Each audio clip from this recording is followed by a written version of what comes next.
We're here. Good afternoon, ladies. We're so excited to share with you another wonderful lesson on Proverbs 31. This is Verse 12. Let's say it. No. Was it verse 12? She will do him good. I think it's verse 13, isn't Is it? Is it? I thought Or it was 12. It's probably Yes. 12. Oh, you're right. Yes. Yes, sorry. Okay, this is it. She will do him good and not evil all the days of her life. Yes. Isn't that Isn't that- great? And we have news because last week we went to that movie and we talked about Yes, we were going to go that night. Oh, we did go that night. We did go that night. Yes, we went. Oh, dear ladies. Unplanned is what we're talking about. This latest movie that is out about the story of Abby Johnson and how she was a director of Planned Parenthood for 8 years. And yet she had Christian parents. Wasn't that She did. amazing? And who were so pro-life. And yet she was doing this, but they prayed. And God didn't answer immediately, but he got through to her. And it's just an amazing story. It is so powerful. It is the most, well, I thought Gosnell was so powerful, and it is. But this is even more powerful. It was. It really was. And I do believe that every person must go and take your young people. It is rated R, but that was what Hollywood did to try and eliminate young people going. But many are taking them. They can go with parental consent. And we've taken our young people down to the 13-year-olds. And tonight, or this afternoon, as soon as we're finished, you're off again. I went and previewed it first so I could see why it was rated R and see if it was safe for younger children. I have not younger, but they're teenagers. Yes. So I have Michael, who's 15, Junior is almost 14, and Molly and Megan, 17 and 18. So. Yes. Oh yes, it's marvelous. And I thought they really needed to see it. They do. Look, every young person needs to see it. And as the statistics are that a young girl can get an abortion today in our country without parental consent, and yet they are not allowed to go to a movie at 15 to see what it's all about. I mean, isn't that ridiculous? Well, I think what I found out from what really hit home with me is that a lot of these young girls don't really realize what they're getting themselves into. Oh no, you could see that on the movie too. Yes. They didn't even know.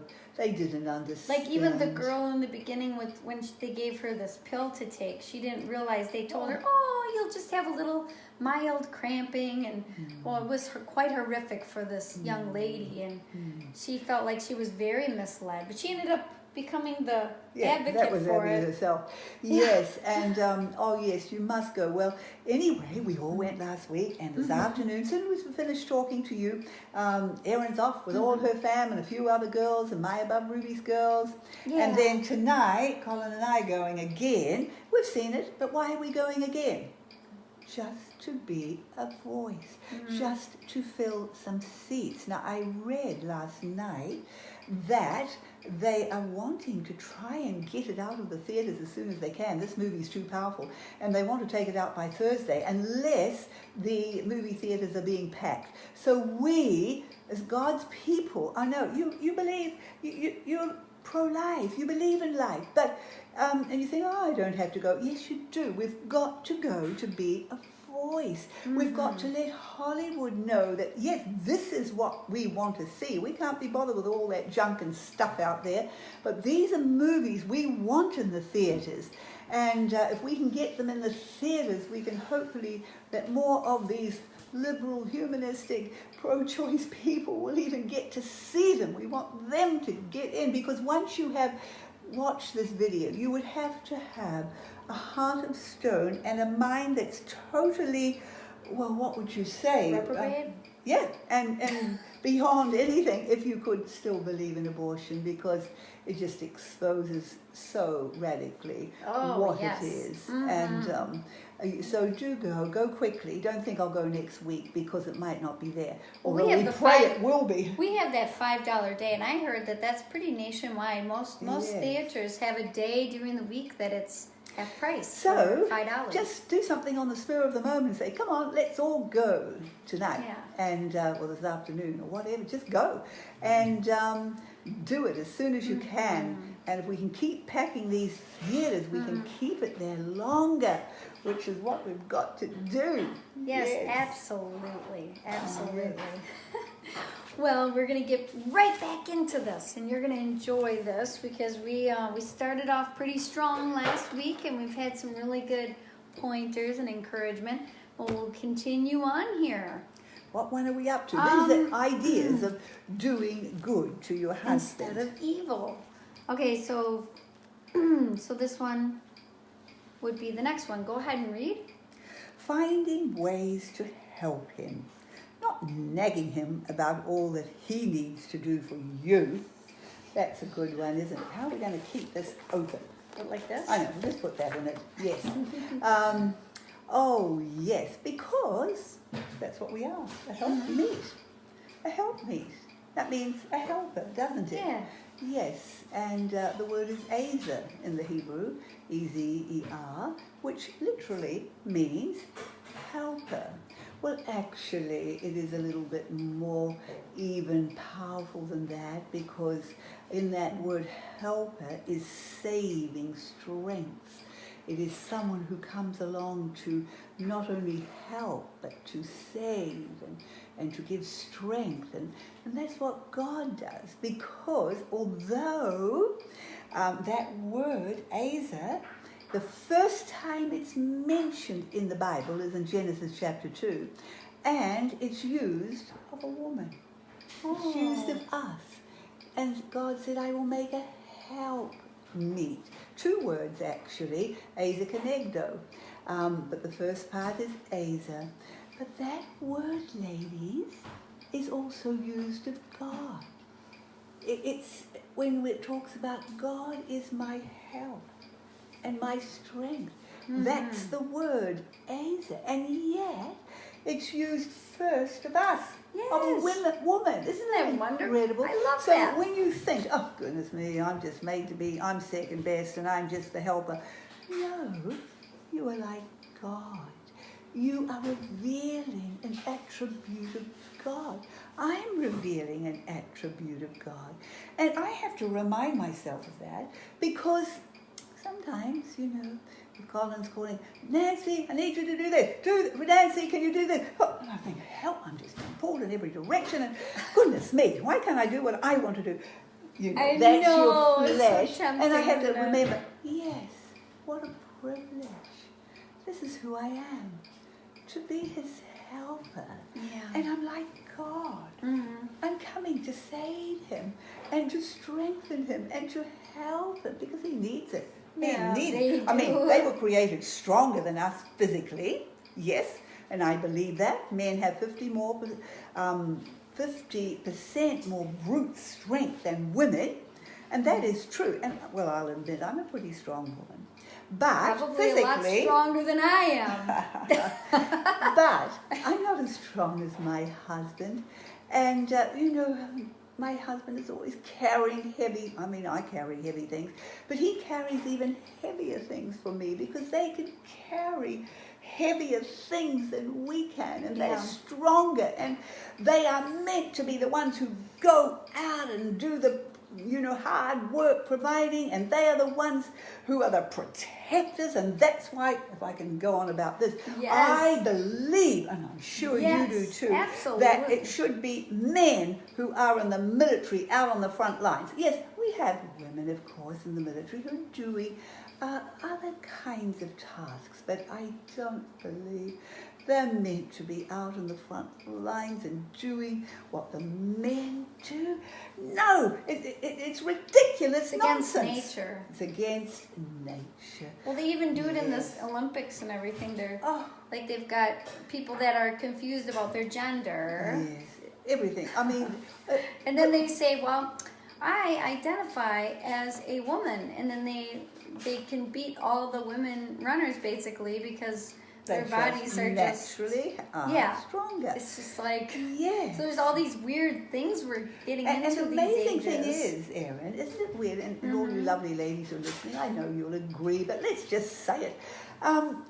You know, the Bible does say that when, in Romans chapter 1, that he's given them over to a reprobate mind, that when they will not believe him and his ways, they're given over to a reprobate mind. It's a mind that cannot think straight. No. And I look at these supposedly intelligent people, but what they think is not even intelligent because it's not even normal and it's not even natural and it's not even how God made us. In fact, you know, really, I remember one person saying, I don't know who it was, but she said how that, you know, we are often educated beyond our intelligence. And that is so true in high schools and colleges today.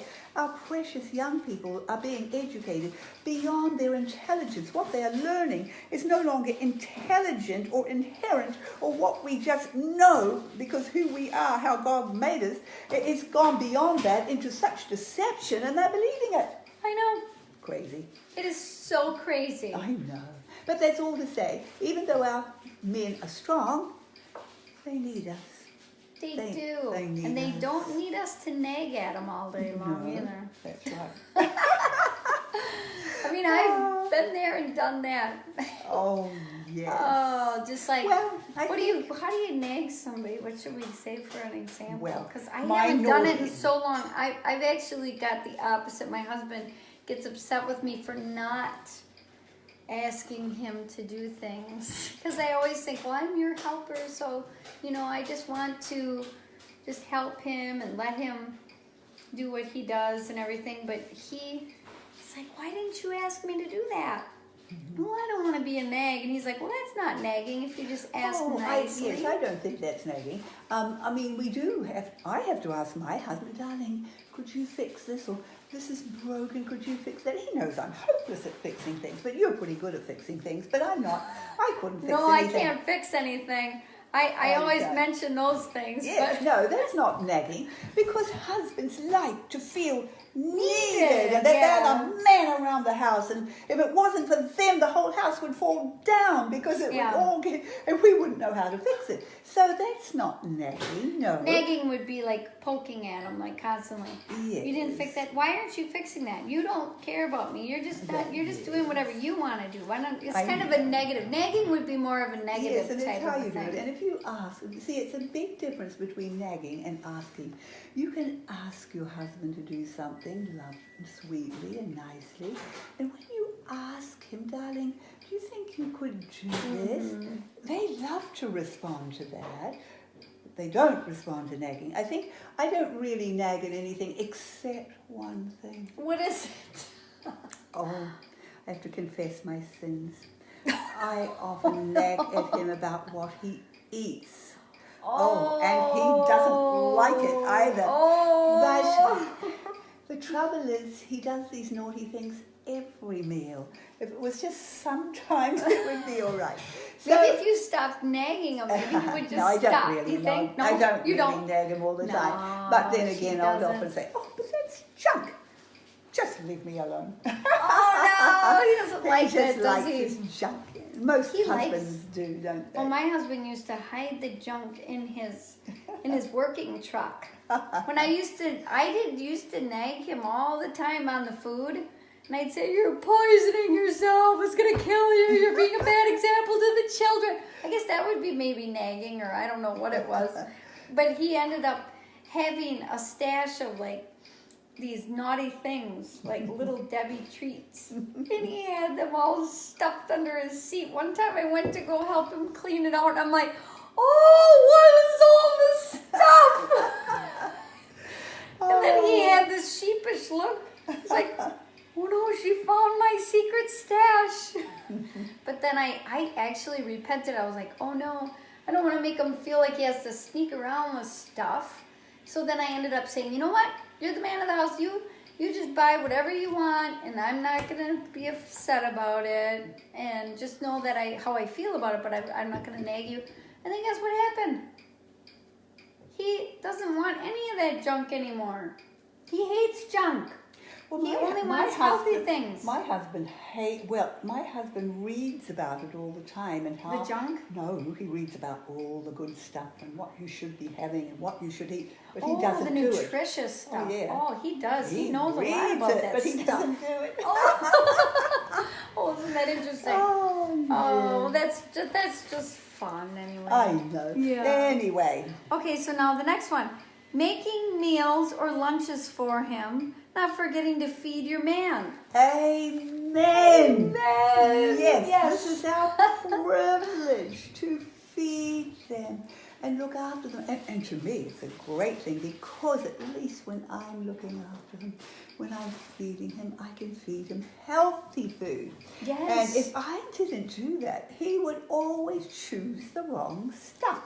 You know, Right. so if you have it all laid out for him. yes, exactly, and it is It's a delicious privilege to food. feed them. Mm-hmm. This was always a normal part of a wife's role and just family life. In fact, I can remember going to my husband's home when we were courting, and sometimes his grandfather would come. And he would arrive. He had a big farm, a big bush farm away out, and then sometimes he'd come in to just be with the family. But he would always arrive at mealtime because he'd want a good meal. And he would come by the window and he would call out, "It's time to pour the gravy." In other words, I'm here, now you can dish out and pour the gravy. Now, Yeah. I don't know whether you have gravy every meal, but that's typically New Zealand because that was back in New Zealand. And typically, New Zealand meal is just roast lamb and roast potatoes and pumpkin and roast kumara, which are our New Zealand or our Maori sweet potato, which I like better than even our USA potato, our orange one. I love that. I love those sweet potatoes. But our Maori one, which is our native people, it's more yellow and it's got a... That's just the kitchen. That's just my daughter cooking up a storm in the kitchen. She's cooking for our new cookbook coming out later on this year. Yes. So they're a beautiful flavour. But one time I went back to New Zealand and I went into this vegetable shop and there was this sign, USA Kumara, and it had all our lovely orange sweet potato. And so they called it USA Kumara. Wow, that's amazing. But anyway, so we would roast those, and parsnips. We would have roasted parsnips. Not many people eat parsnips here. Sometimes I will buy them at Walmart and I'll go to the checkout counter, well, like I do with a lot of vegetables, and they don't even know what they are. They don't even, the young people don't even know what they are. I said, have you never eaten this? No. They have hardly eaten vegetables. But anyway, and then, so you have a gravy with it. You always make a gravy with it. Yes. Ooh, Molly made a gravy today. She did. She made a chicken tetrazzini thing, and there was a gravy, and this is we're doing family recipes. So she had this recipe that was from one of her grandmothers, and it said in there to put a can of cream of chicken soup in there, and I'm like, oh, yuck. So anyway, I taught her how to do the gravy that you add, you thicken it. And it's just so easy. There's no need to buy that junk. No. So it's just more natural. You just use chicken broth and some seasonings, and then you just whisk it together with a little milk, and you mix the milk with some kind of a thickening agent. Because we would never use milk with gravy without. Well, this one was more of a creamy. Yes, that's a cream gravy. This was a cream gravy, like an Alfredo sauce type. Yes, because it's all different types. Oh man, I had a plate of that food and it was just amazing. How lovely. Yes. So anyway, how did we get onto all that? But it is. Oh, because we were talking about meals. Yes, and it's such a blessing to just wait on our husbands. I think it's a beautiful thing. And yes, I was saying about how he said, pour out the gravy, because that was a normal thing, that when the husband came home, the husband's home, or the wife would know about what time he was coming, and she'd have the meal ready, and would be time to just warm up that gravy and put it on the table. So come and sit up, everybody, because Father is home. Yes. And Father will sit at the head of the table. Oh, that's amazing. The family around. And that's how it's meant to be. Do you know that even little things in family life is so important? Like the father sitting at the head of the table. I have been to homes, family homes, where the husband just sits anywhere along with everybody else. No, the father must sit at the head of the table. And in doing that, the children just begin to know Daddy is the head of this home. You don't have to have a lecture about it. He just is, because he takes his place. Well, that's amazing. Yeah. And we have a question. Oh, what's that? Now, there's a Sarah here, and she says, what if you have a husband, however, doesn't want to eat that early? He wants downtime after work. Yes, well, depends what time it is he gets in. If he likes that, well, you go with him. Yeah. And you make your meal time at the time that he is ready for it. I think that every family is different and every home schedule is different, and you do what is right for your family. Why I say, for some families, it is important to have that meal ready when your husband comes home, because I'll give you a little reason for that. And that is that when men come home, they do like their downtime. They do want to just relax, and they just want to go and sit on the sofa and turn on the TV and just look at it. Now, then there's a little problem, because for many men, how do you get them up off the sofa again? They don't. Then you have to bring them a plate. No, we're not having that. No, because that isn't right. We've got to be together as a family. And so, if they just stuck there and it's so hard to get them up to the table. And of course, if your husband wants that downtime, you're going to go with that. But for those who can, it's just that lovely idea to, oh, darling, the stuff is ready. Just refresh yourself, and it's going to be all on the table for you. And then he comes to the table, and guess what? He does unwind. Because eating food, not just eating food walking around, that doesn't do it, but sitting at a table, relaxing, fellowshipping as you eat, releases oxytocin. It releases that relaxing hormone. So good. So your husband will relax, and you'll all have a better evening, and you've all been together at the table. That's so good. Yeah. I found that if I have a meal, when he smells it when he comes home, it's so inviting. So he just comes into the kitchen, and it makes, I can tell, my husband's a man of very few words, as you know.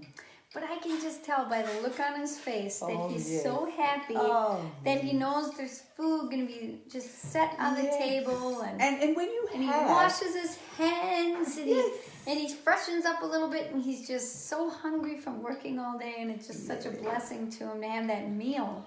Absolutely, and I do think when you do have an aroma-filled meal cooking, you can't resist those aromas. No. You can't resist those beautiful aromas. Just, you come in the door and you just smell them, and everybody's wanting to come to the table. Exactly. I'm just, as you know, I think, ladies, that you've heard me speak very often, I'm often talking about the table, because I believe it's time to bring back the importance of the table and families sitting together around the table, because this is biblical. When God talks about a family, what is the description he gives? Psalm 128 verse 3. Your wife, it's talking about the husband who's blessed in the home, and he's being blessed with provision. And then it says, and your wife is like a fruitful vine in the heart of your home, and your children,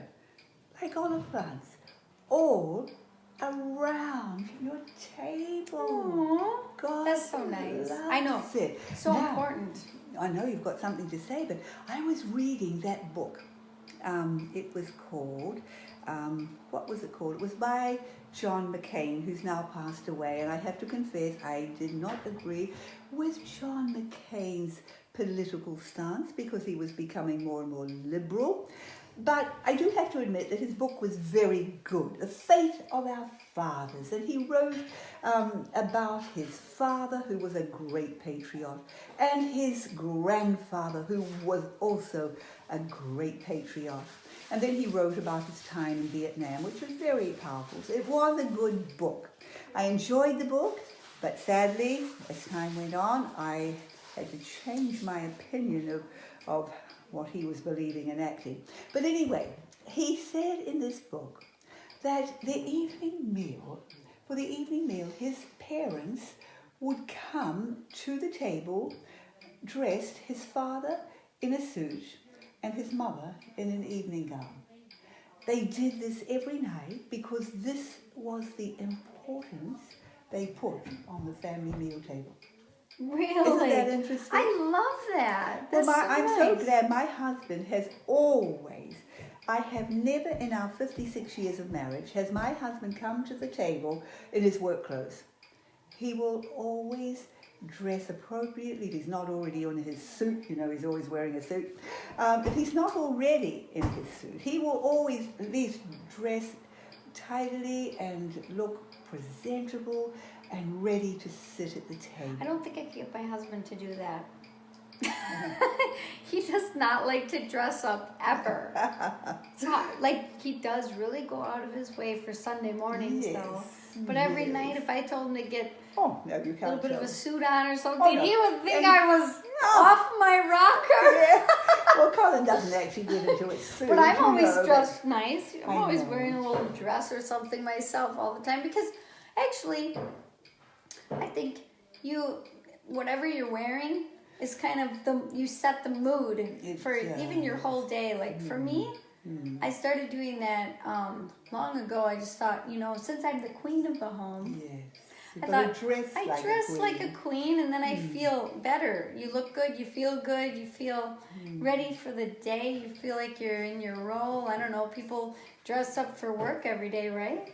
Like they go working out into a corporate world, and they have to wear their finest clothes and their jewelry, and they look so nice. And why shouldn't we mothers and wives? Why shouldn't we do the same? Since this is like the most important job.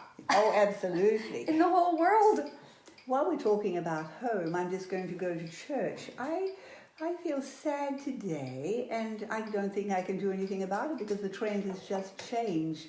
There was a time when people dressed out to go to church, and their original motive was that we're dressing because we're going to meet with the King of Kings, the Lord of Lords, and they put that importance on it. But today, people come to church in just their very, very just casual clothes, and then you get some preachers up there in their jeans and sometimes with a cap on their head. And I just can't quite get it. I thought, what has happened to etiquette? What has happened? I think there is something. Now, this is another thing I noticed. People in very professional careers, and like even people on TV, they dress in a suit with a tie. For the news broadcasters. Yes, they're in suit and tie, and anybody doing anything very professionally is in a suit and a tie. Now, they do that for their career, but we can't do it for church and for coming to meet with the King of Kings. Now, of course, that's just how I feel. And it's not like a law or anything, but it's not just, a law at all, I do it because I love doing it. And everybody always asks me, where are you going today? And I'm just home. Oh, yes. But I don't know why it's so weird. Like my grandmother, both of my grandmothers, my mother's mother and my father's mother, always dressed in dresses all day long, their little house dresses, and they had them all pressed and ironed, and they had their socks and their shoes laced perfectly, and they had their hair done and their makeup on and their jewelry on. That's just the way people were before this last few decades. Yeah. And it just then kind of went another thing- downhill after the last few decades. This is another thing I can't quite work out. Has etiquette totally turned around? Because I'm amazed at how men, or most young people today, and even men today, they have no idea of true etiquette, and they wear hats, or they wear their caps, they wear them in church. I beg your pardon.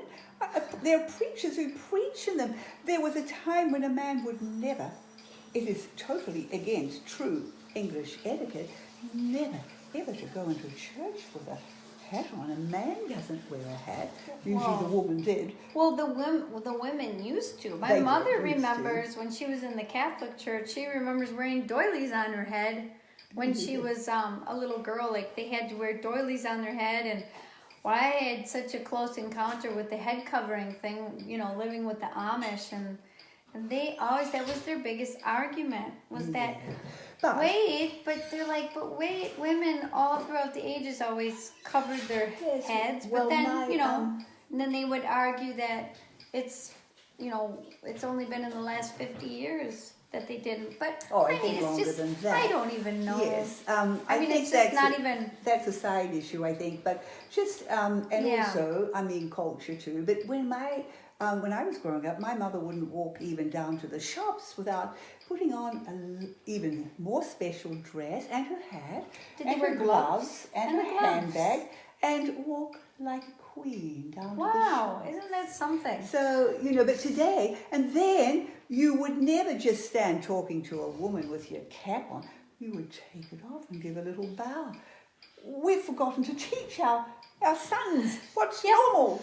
So, the trends, I don't know. The trends. Maybe I'll just... Well, you've lived long enough to see things change. I can't believe the changes. It's unbelievable. And I grew up a little girl wearing corduroy pants and nasty hair and T-shirts. So I didn't even know. Except for my grandmother's we should get on to another point. Yes, we we'll should. talk all day on one. Oh, we will. Okay, what's our next one?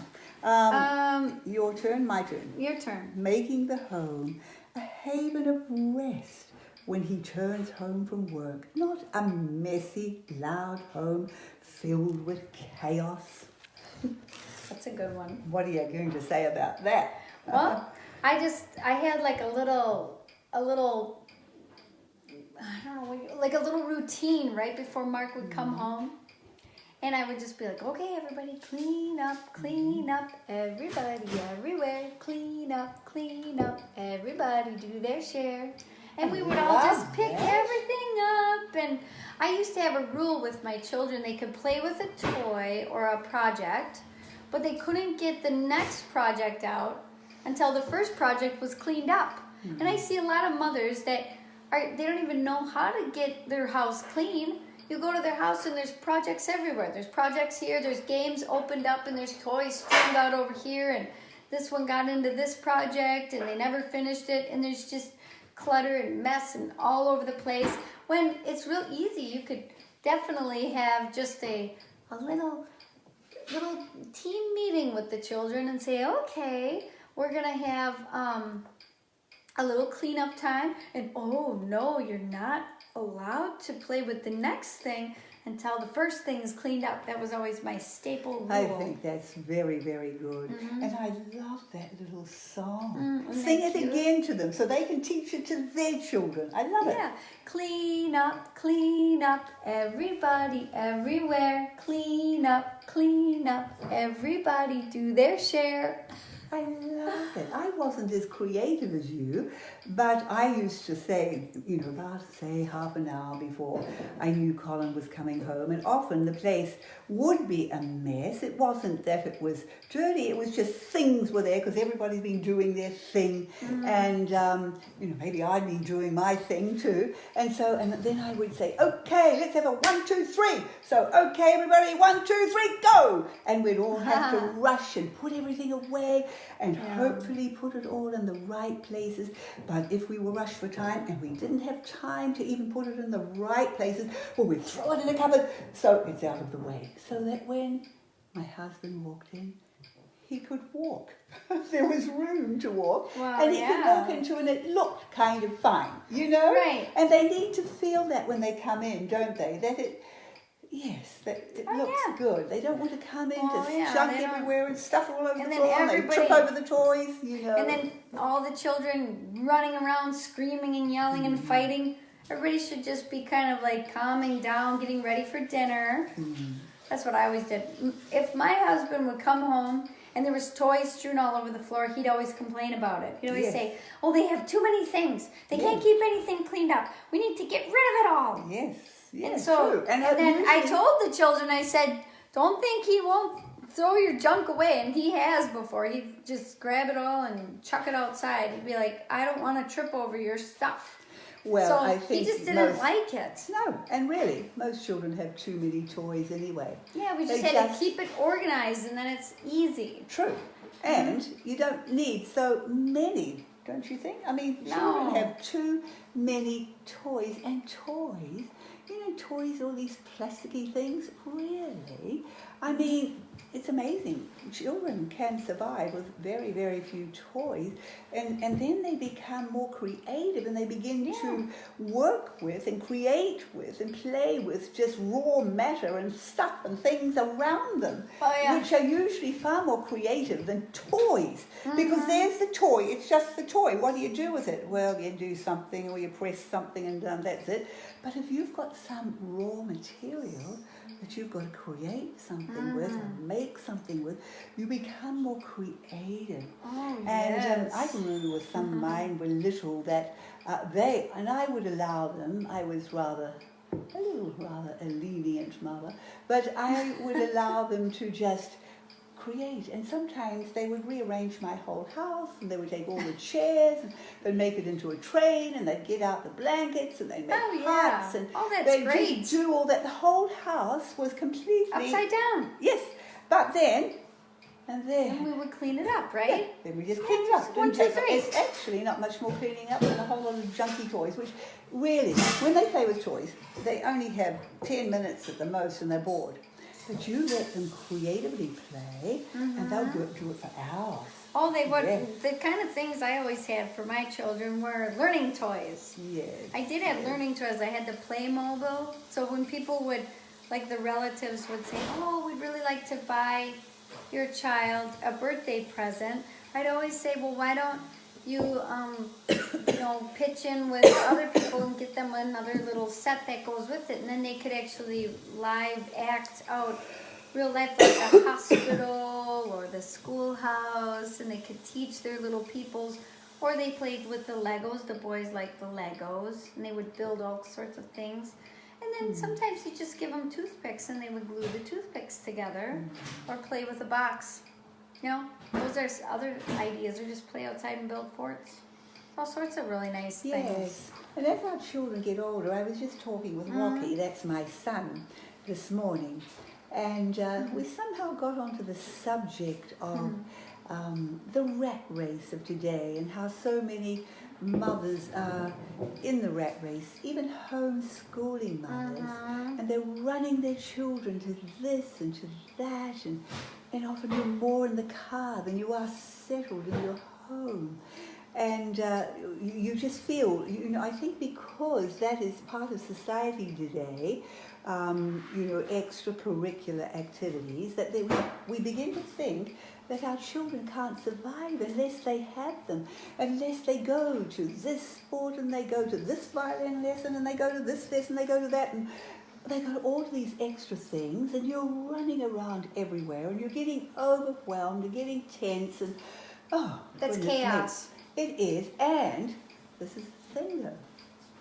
It's not just you getting into that, just overwhelming mode, but your children don't have time to sit and daydream. They are going from one thing to the other, and they're involved in so many things. Often they can be counterproductive. Yeah. Because when we are just going to lessons and things all the time, we're just learning from someone else. There has to be time They have to or think. their own creative thinking. Yes. I think that this is something we are missing today. I can remember when Pearl was a child, she loved to sit on the sofa. And I said, Pearl, what are you doing? Come on, let's get on with something. I realized I was actually saying the wrong thing, because she wasn't just sitting there bored, no. She was sitting there thinking. Sometimes she'd say to me, well, I'm just solving the problems of the world.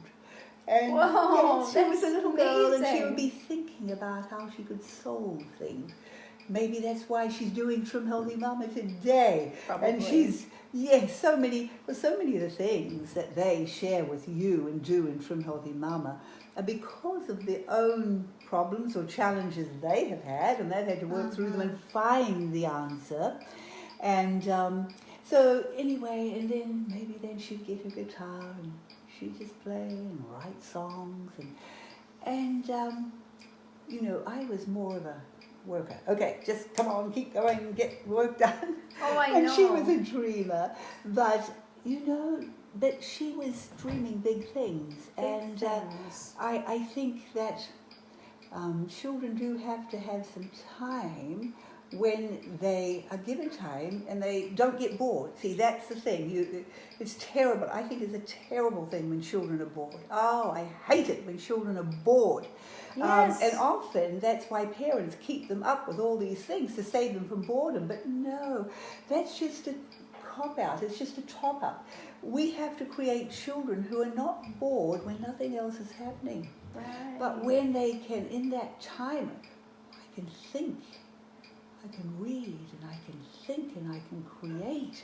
You know? I think So that's very important too. What about long car rides? See, nowadays people, it keeps the car really quiet. Years ago, we all had to fight and name everything out in the pastures and signs, and then spell things and play all these games, or just sit and stare out the window. Well, now everybody's looking at their little. Looking at their iPhone. They're looking at their iPhones or their iPads, and they're And playing that's- movies or playing video games. Whereas I still, to this day, I don't want any of that. I just want to look out the windows and I just dream and I think of things and I come up with millions of more ideas than I already had before. Yes. Millions. That's the thing. It's just That's the constant. thing, you see. Long drives are sometimes a whole book can be written in one ride. I can think of everything that's going to happen in one ride. That's amazing. Yes, but you see, our children today, they don't have a moment when they're kind of, there's nothing happening. Well, they're just going to find something on their iPhone to look at. Well, even in doctor's offices, it's crazy. They used to page through magazines, or maybe you would talk to somebody that you never met before, and you would look around and you'd watch people going in and out. Now you go to a doctor's office and you just see a bunch of people looking at their phones. I don't even know why they have magazines anymore. Nobody even touches them. They're brand spanking new magazines. And they're sitting there. You don't and see they've anybody not even looking. been opened. You Because don't nobody see- even looks into the magazines anymore. They just look into their phones. And it's sad. I don't even go. I'm one of those people that hates using my phone. It's like just for a tool. Yes. So I just want to look around and be aware of my surroundings and see the people that are coming in and value them. And then try to get into a conversation if they're not too enthralled with their phone. I know. Yes. Oh, yes. What's our Next one. Okay. Spending money wisely, not impulsively or wastefully. That's a good one. Oh, it is. Yes. I think some people keep their husbands working night and day to just keep up with everything they want. Oh, because That's true. godliness with contentment is great gain. Learning to have a contented spirit is such a godly thing. It is. Especially in this world of we have everything, and our children have everything. We don't realize that. We think we need this and we still think we need that, but really we just have everything. And we could still do with a lot less I've been really trying to work on my budget for. I've been working through that David, or what's his name, Dave Ramsey's the Financial Peace University. We've been doing that as a family, and the children have been enjoying the game, and it teaches you how to save, how to give, how to roll out your debts, and I was just, my husband, he thought, he didn't know these concepts, and I said, Mark, we don't have any other extra debts or anything except for our mortgage. But I said, you're already, and he has money saved up, like for an emergency fund. He didn't even realize it, but he was already thinking on those wavelengths. Yes. And I was so proud of him because he's just a good money manager. And I've been talking to him about even my own grocery bill. For a while there, we were having to buy more because we didn't have our homestead all set up and running, but we're getting that all back now, and we've been able to really cut back. I mean, even in half the grocery bill. Just by just saying, we really don't need that. No. And we just cook more meals and, all this. Because it's amazing how many easy, fast little things you can pick up that especially teenagers, they want all this stuff that they can throw together, and it makes it easier for us moms because they can just fend for themselves. But that's not how it's meant to be. No, you can make a nice meal for lunch, a nice meal for the 3 meals. There's no real need to buy all these boxed foods that they can prepare for themselves. No, it's unhealthy too. I always believe it's a waste of the husband's good, hard-earned money. And if we are wives who really care about our husbands, we're not going to waste his hard-earned money. And we just don't need all these, boxed and cut like cereals and stuff. And we don't. I wouldn't have a cereal box in my house. I just couldn't eat. You might as well eat the cardboard anyway. I know. And I make our cereal from scratch every morning. I soak overnight steel cut oats, and this morning we had soaked steel cut oats, which I will soak and weigh, and then we have them filled with cranberries and so wonderful. And then at the moment I've got some granola. I've done a lot of granolas. Yes. They're so good, and it's not even that hard. You just do it the day before. Or I have these porridges that I just put in just the oats, the steel cut oats or whatever. Put the yogurt or the kefir in there, some fruit, and a little bit of maple syrup or a little bit of stevia or whatever. And you just set it overnight in the refrigerator, and in the morning it all soaks in, and it's so good too. Oh, yes. At the moment I've got barley soaking, and I do this every night. I love it. I soak the barley, and I usually use some whey that I soak it in, and then I change the water the next day, and then the next I soak it for 3 days, changing the water each day, and then it is just so soft and beautiful, and then I just cook it all up, or put it in the crock pot. Oh, and it's just glorious. You can just have it with stevia and almond milk, or for those who are children, they can even just have it with honey and cream, and you can add other things, and then I make a lot and then put it in the fridge. We can just get it out each day and have some more. So healthy, so beautiful. So good. And that wasn't any work, it's just hardly so any more work than getting a cereal box out of the cupboard, which is junk. Oh, and it's more expensive. Oh, we just waste so much money because we don't learn to just do things simply and from scratch. It's so much better that way. Oh, yes. And I've been making our own pizzas now. Wonderful. With the einkorn flour. Oh my goodness. You can make a lovely. I've got to come and try some. You need to come for a pizza party. Oh, I had a pizza party last week. I had some people over for a pizza party. It was kind of spur of the moment. But I roll it out really paper thin, and then I bake it so it's crunchy on the bottom. Lovely. And then I remove it off of my thing. Because I never usually. I even buy fresh sausage, and I put that on there. And sounds wonderful. It actually tastes better than anything I've ever had as far as pizza, and it's just how wholesome. So good, because I will never touch pizza. It's just not in my diet. But that sounds so good that I just nourishing. love it. If you have einkorn, my goodness, that's healing to your gut. It's something, it feeds your body. And when it's freshly ground and freshly soaked and everything, oh man, you're getting so wonderful when much you do everything Yeah. yourself, isn't it? It's just It is. so exciting. Well, It's I find the so best way exciting. to watch your money is don't go to the shops. Yes. I go 'Cause just you when I have to get my groceries, and that's not only once a week. I'll usually be longer than once a week. And I just don't go. I'm too busy anyway. And because if I do go, I know, you're always tempted to buy something. wanna Even buy I'm that one little tempted to buy thing. something. You come And home with a if little you don't sack go, of you things. don't buy. It's so wonderful. That's what I do. I just stay home. It's like And I used to accomplish love something. to just go to, like I used to, like these little dresses I wear, and I get them at Ross, Yes. dress for less, and maybe like $7 to $14. You can buy a That's really cheap enough. nice dress like this. But I got into this habit where, like once a month, I'd sneak in there and see if they had any others, and then I'd just go and buy that one dress, and then I thought, okay, enough's enough. I don't need to keep collecting these dresses.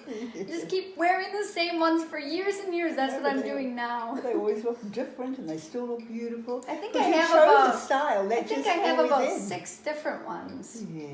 that I got at Ross. Lovely. But by the time, if you get in the habit of things like that, you can really get carried away. I thought, I was tempted the other day to do it. I'm like, wait a minute, I have 6 dresses. That's almost one for every day of the week. That's plenty enough for me. And yes, it's true too that I find if you get something like you found, they're just perfect for you. So you wear and wear and wear them. You get your money's worth. These are like made out of this, feel it, yes. this spandex stuff. And I mean, I can literally, if I'm walking down the path here, down this Beach Valley Road here, I can go in just go right in the creek with it on. It's like the same material that his bathing suit is made out of. I can go take a dip, and it's totally modest. After I get out, it dries really fast. It washes easy, never has to be ironed. It's just like the perfect little thing. Yes, yes. Oh, and then, I've got so many clothes in my wardrobe that really, I don't wear much. They're there for certain occasions, but there's something I just wear all the time. Those are the ones I've really got my money's worth out of. I know, it's so good. Okay, so the next one is your turn. Oh, teaching the children to honor him by our actions, not talking down at him or questioning him in front of the children. Ooh, that's a biggie. Ooh. I made that a habit years ago. It was really important to me because I knew a lady who did it all the time in front of her husband when my children were wee little babies. And I took this lady aside and I said, because it's so ugly to me. It was so unbelievably ugly to me that she would belittle him and tell him he's fat and he's lazy, and she would say all this stuff, and she was a Christian lady, and just like he didn't know anything about the Bible and and all this kind of stuff. I said, do you realize how you sound? And I asked her, and she was so mad at me. It's like, she's like, you don't understand. You don't know what I have to put up with every day. And I just thought how ugly that was and how confusing it would have to be for those little children to hear their mother just bashing their husband and defaming him and tearing him apart. And now they're separated and they're not even together anymore because I don't think he could handle it so much anymore. He's a little old after a while. Instead of building him up, she was tearing him down with her bare hands. Exactly. And that just brings destruction. Imagine if she said all these lovely things about him and to him, she'd still be with him today. I believe it. Yes. I totally believe it. Yes. And I would try to be an example whenever she was around me. I never said one single word bad about my husband ever. That was another thing I was stuck really close to. And just one of those lines that you just don't cross. You just don't cross it. You just draw your line in the sand. You say, I'm not doing it. I don't care how bad it seems. I'm not doing it. And I would try to be an example to her. When she would come over, when my husband, oh, how was your day? And all this. And she would just sit there real quiet and she'd watch. But she wouldn't dare say a thing because she knew how I felt about it, and I thought I could win her with my example, but it wasn't strong enough of an example, I guess. I don't know. But maybe I can influence some of you. If you're talking bad or down on your husband in front of your children, you need to stop it. Draw the line in the sand today. Say, that is one thing. That's one line I will not cross. Amen. That's because so you're good. not only teaching your children to be disrespectful. Yes, we see what we do in our marriage, we are teaching our children how they will experience their marriage. We're showing them what marriage is like. This is how you do it, children. So, they're separated now or divorced. Now, they're going to grow up and they think that's what you do. Tear down one another. Oh, no. I mean, and this is the thing, there are times when maybe you do feel bad about your husband. He has said he isn't really doing everything you think he should be doing, but you don't open your mouth. You just keep quiet to other people. And then to him, well, you're going to still be looking for some things that you can encourage him about. So many good things about your husband. Encouragement to Believe me, you'll find them. If you're looking for them. Yes, absolutely. That's so good. Okay, next one. We're going to get through these. This is mine. Planning ahead, not springing things upon him at the last minute. So we talked about that on one of the other ones. Just like making commitments, it's just like saying... Oh, yes. When you've made your own decision and you haven't told him, you mean? Yeah, there's a lot of times I still do that. Like, that's one thing I'm still working on. I haven't drawn my line in the sand with that one yet. I've kind of learned that one because my husband is always there. Well, you've got to check. You know, he'd get pretty upset if I decided something and I hadn't told him. Or even if I had sort of asked these people, because we're always asking people to our home, but haven't asked him, you know. So I've kind of learned that I better ask first. Want to hear a funny story? Yeah. Oh, man. This is so embarrassing. Yeah. One time, I made homemade pizzas, and we were like all tired and just kind of getting nestled in for the evening.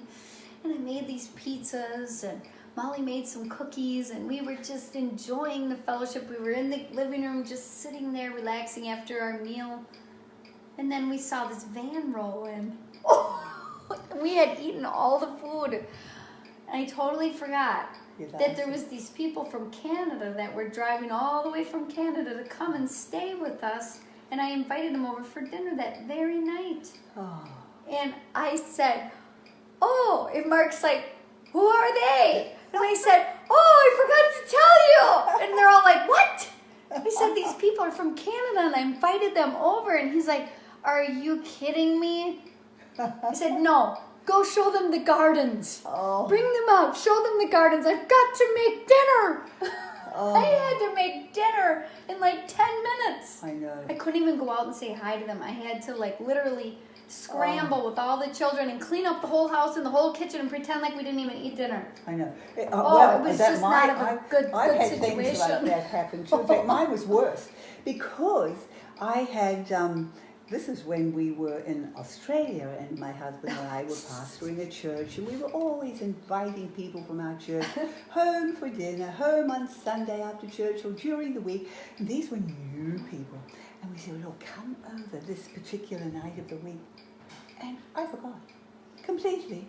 And so here we were. We're sitting. There was about 12 of us, family and extended family, sort of all sitting around the table. And it was one of those nights when I had even allowed some pots on the table. You know, seconds, and we'd just brought the pot over. And we'd eaten everything. And it was just, all the dishes and everything were just on. There was a knock at the door. Oh. Oh, goodness me. And then I remembered these people, and they came and they were carrying a dish for the meal to add to the meal. And we had to say, come in. We're so blessed to have you. But we forgot and we've eaten. And so I had to scramble around and get something. But you know what? What? They never came back to church. They probably thought, what kind of disorganized household is this? Goodness me. Oh my. Yes, well. So, we can probably do these fast, couldn't what's we? this one? Being his biggest fan, not his biggest critic. Well, that's we've really good. talked We've about did. that. That's such a Yes. big one. Okay, And then next one. appreciating the things he does for you, not disregarding his efforts. Amen. Yes. Now, while I'm here talking, my husband is out mowing the lawn. Spring has Right now? come.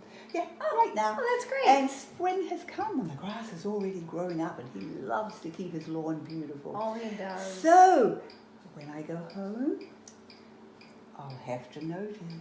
Yes, And you I'll have to say, will. darling, this looks so beautiful. Oh, thank you for doing that. Because if I don't, he'll be saying, hey, did you notice the lawn?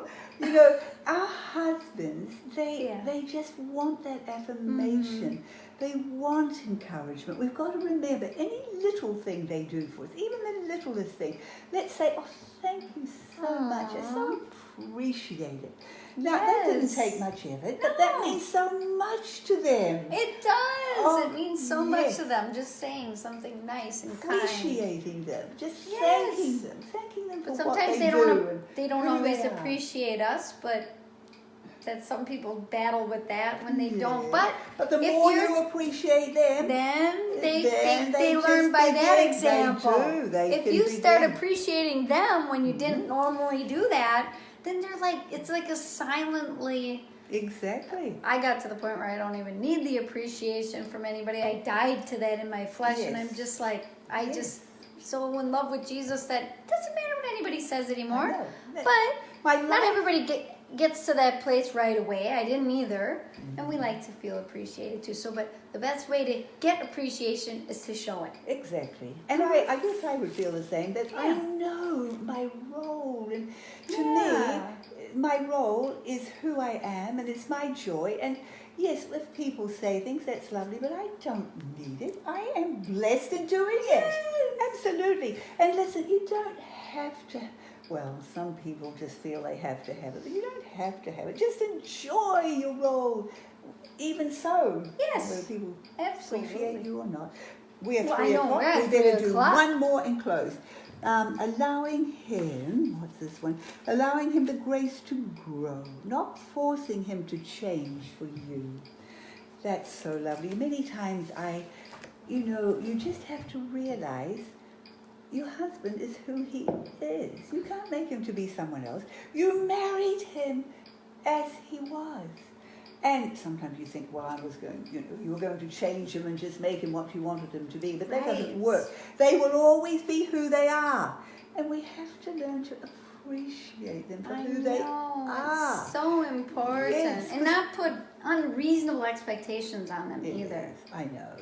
I know, Yes. because that's the worst. When you put expectations on them, like they have to measure up to your standard, and then you're never disappointed. If you don't put unreasonable expectations or expectations on people, then they're not gonna.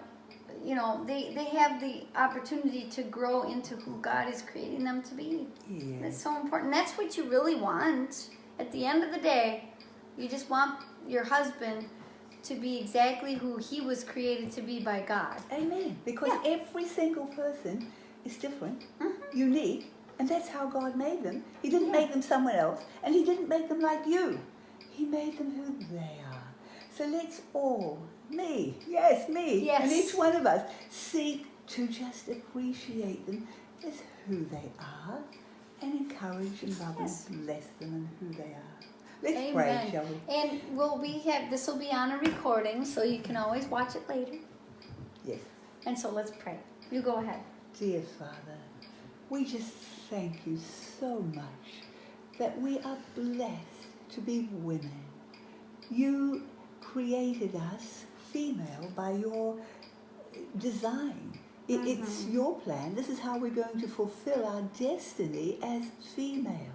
And so we rejoice in being who you planned us to be, in being female, in being a woman, and therefore the privilege of being a wife. Thank you that we can be a wife. And we're just blessed with the covering of our husband. And we're blessed to be like you, dear Father, and be a helper to him. And we thank you. And we're blessed to be mothers. And, oh, we're so blessed. And we thank you. And I pray your blessing upon every mother and daughter and wife listening today. Bless them, Father. Pour out your blessing upon them. Pour out upon them your contented spirit. You said godliness with contentment is great gain. Help us to be satisfied, contented, rejoicing in what we already have, which is so much compared to most of the world. Lord, make us grateful, happy, and contented women in the name of Jesus. Amen. Amen. Well, God bless the rest of your week. Yes. And try to apply some of those tips into your life, because you will be surely blessed. Now you've got to get ready and go to Unplanned. I You do. can go tonight or tomorrow God night. bless you. But go quickly before it's gone. Yes, and God bless you. Have Love a you. wonderful week. Love you. Bye-bye.